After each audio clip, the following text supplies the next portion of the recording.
L'aéronautique célébrait récemment les 100 ans du premier appontage d'un avion sur le pont d'un porte-avions. Héritiers de ces courageux pionniers et fidèles à l'esprit d'innovation qui les animait, les marins du ciel contribuent toujours à faire évoluer l'aéronautique navale et à l'adapter aux besoins opérationnels actuels et futurs. Le lieutenant de vaisseau Paul Teste n'a que 28 ans lorsqu'il pose son Henriot sur la plateforme aménagée du Béarn.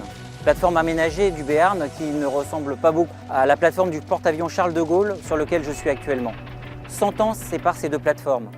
Durant ces 100 années, les marins du ciel se sont succédés à bord des différents porte-avions pour défendre nos intérêts et les intérêts de la France partout dans le monde.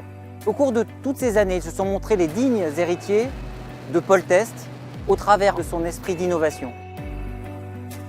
Esprit d'innovation porté en particulier dans l'aéronautique navale par le Centre d'expérimentation pratique et de réception de l'aéronautique navale, le CEPA 10S, qui depuis 1916 opère en tant que la plus ancienne unité de l'aéronautique navale et également l'unité doyenne dans le domaine des essais pour l'ensemble des armées.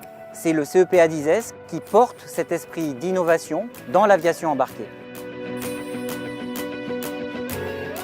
Le CEPA 10S conduit des expérimentations pratiques dans le domaine aéronautique depuis une centaine d'années. Le principe est d'aller vérifier sur le terrain, en conditions opérationnelles, la mise en œuvre et les performances des systèmes que nous évaluons. Sur des aéronefs, des munitions, des équipements comme des parachutes ou des équipements de survie du personnel navigant, c'est à ce moment-là qu'on rencontre les difficultés ou des conditions particulières, des problématiques particulières qu'il va falloir traiter. Notre expertise et notre essence du milieu aéromaritime nous permettent de développer des solutions pragmatiques pour répondre à l'actualité du moment. Animé par ce même esprit d'innovation, à l'heure où le 100e anniversaire du premier appontage est célébré, la marine intègre aujourd'hui un nouvel outil. Plus léger, plus manœuvrable, employable sans pilote à bord, le drone vient compléter les moyens existants afin d'accomplir les missions de demain.